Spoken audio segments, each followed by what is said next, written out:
নিরামিষের দিন হলেই সকাল থেকে উঠেই চিন্তা শুরু হয়ে যায় কী রান্না করা যায় যা একটু টেস্টি টেস্টি হবে। আর ওপর তো গরমকাল জুড়েই এই পটলের রাজত্ব। বেশ কয়েকদিন ফেলেই রেখেছিলাম, কিছু করছিলাম না, তবে নষ্ট হয়ে যাচ্ছিল বলে সেদিন করেছিলাম এরকমভাবে রেসিপিটা। প্রথমেই একটুখানি খোসা রেখে বাকি খোসাটা ছাড়িয়ে ভালো করে পটলগুলোকে ধুয়ে মুছে পরিষ্কার করে ভেজে তুলে রেখেছিলাম লাল লাল করে, মানে নুন হলুদ দিয়েই তখন ভেজেছিলাম আর কি।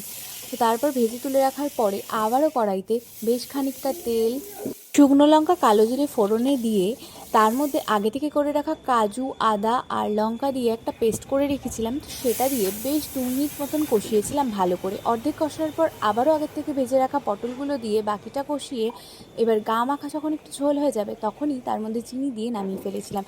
বিশ্বাস করো, খেতে কিন্তু ভীষণ ভালো হয়েছিল। নিরামিষ দিনেও মানে এক থালা ভাত চেটেপুটে খাওয়া যায়। গরম ভাতের সাথে এরকমভাবে সার্ভ করলে সত্যি বলতে আর কিছুই প্রয়োজন হয় না। তোমরা কারা কারা বাড়িতে রেসিপিটা ট্রাই করেছো আমায় কিন্তু অবশ্যই কমেন্টে জানিও।